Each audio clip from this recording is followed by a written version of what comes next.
Hey everybody, I was recently asked to shoot a video showing where our yard actually ends, where the actual property line is. And so today, while I've got a few minutes to spare, we've got the sprinkler up there working on one part of the garden. We're going to have a little walk around the yard and I will show you where our property lines are. Now, we're not going to really go down into the bushes and stuff and show you directly, but we will go to the edges and point easily enough, and you'll get a good enough idea of where all the property lines are. So first, obviously, down to where the street is.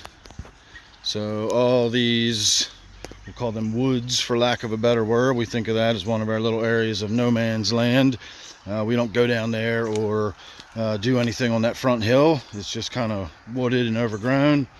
So if we come all the way back over here behind our shed, there's actually a little line of trees right out there that if you get down the street and you look at coming up, so that's where our property line ends on this way. And of course we go down to the street right down there. If you look hard enough through the gap, you can kind of see the street through there a little bit. So, you know, basically right down here is where that ends. And let us make our way back through around here.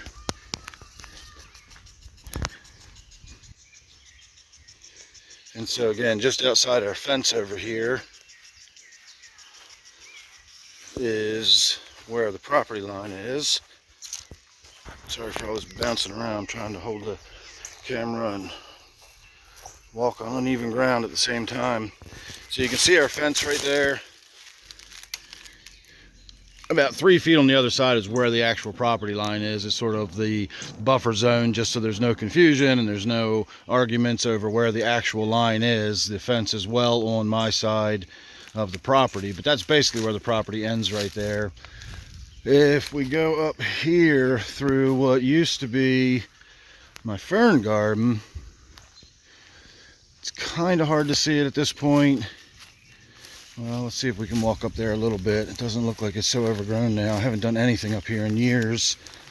This used to be a place we used to come and sit and enjoy the yard, but now you can hardly even walk up here. So it's a little hard to tell, but right through this bamboo is where the corner of the fence is. So that's where the side of the property line comes up and then goes right through here. And just on the other side of that bamboo right there, you can see, possibly you can see that fence running right there. So that is the top side of the property that runs all the way down that way. So let's go that way and we'll see that corner of the yard.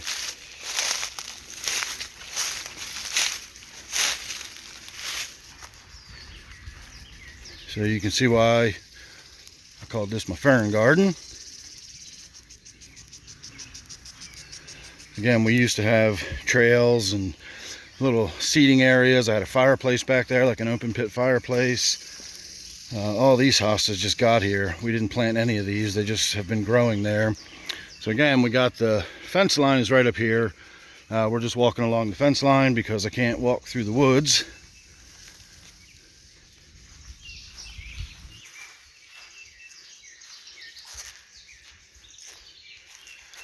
So still right through here, you can see my neighbor's shed in the back. So the fence line is right on the other side of the bamboo. In fact, the bamboo's kind of grown through the fence now and it's coming up in their yard a little bit. But gotta keep coming over here. Look, I have this new little teeny shoots of bamboo coming up right here in the yard. I gotta get out here and mow over that. The stuff comes up everywhere.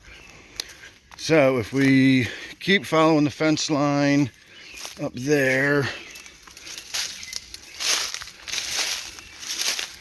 and we come through here a little ways, you can see the fence right through here. It goes right up into this corner here, and then that's where it starts heading down. And you can see the fence right there, heading on down past my neighbor's house, and then we go all the way back down to the street. And then, of course, from the street, you know, we go across the whole front of the street is us. So the total acreage, I believe, is 1.24, just a hair shy of 1.25 acres. Very soon I will be out here shooting an actual yard tour of the gardens. So the missus has been out here doing a lot of work to this garden. We got a lot of stuff going on. In fact, this one is going in the ground this afternoon. It's already sitting where it's going to go in the ground. But we just put a bunch of stuff in here the other day, and it's really starting to fill in nicely. It would take a long time to go through and point out all the different plants we've got in there. Here's another brand new one we just put in.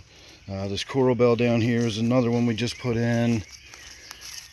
And we have now actually sort of made the jump, and we're now into this little area. We're going to start, filling that in and creating garden here. But along the fence line we go, keeping on, walking on down. So this is a mailbox I keep there for my friend that lives next door. So if we ever have anything we need to swap back and forth with each other, that's our own little private mailbox. That address means nothing. That was a mailbox was given to me from an old customer of mine when they got a new mailbox. This is not a shallow grave. This is where we do our leaf mold for the gardens. This is all the last several years worth of autumn leaves all mown down and mulched up. Here comes Squeaker. And there you can see the road as that truck just went by. So our property goes right down into this corner, and then we go back across the front. I used to have a walking trail that went down through here, and I've got like paver stones and steps that go up the other side. But the deer started using it, and so we sort of blocked it off so we can't walk through there anymore. But I used to have a path that went all the way down to the street with some stepping stones and whatnot. And then I had that go all through here, and it came up, if you went all the way around or came up from the street, then it would come all the way around to an opening right, well, it's kind of overgrown now, but right between these bushes there was a path that used to come out, and there's still a whole trail of stepping stones back there, like actual paver stones, real purchased pavers that I got from Home Depot. And unfortunately we don't use it anymore because, like I said, the deer started using it and coming up into the gardens and munching away. So anyway, this is the driveway again. Goes on up, and then there's our parking pad, and so there's the front of the house. So that's it, everybody. That's a quick little walk around the yard perimeter, if you will. And as I said, we're going to be doing a update real soon here on the flowers and everything. We're right on the cusp of everything just starting to explode. The phlox are getting ready to go. The foxglove have already started. We have a lot of stuff. The lilies are going to be gone. The hostas are going to start to be flowering pretty soon. You can see that big pink patch up there. That's a patch of phlox that's already blooming. So we're not far away from quite a bit of amazing flowers happening. So make sure you're subscribed and you won't miss any of that. And don't forget to check out my other channel, Everyday Fish Keeping, if you're interested in tropical fish keeping in any degree. So thanks for watching. Make sure you're subscribed, and I will see you real soon on the next one. And Squeaker says goodbye too.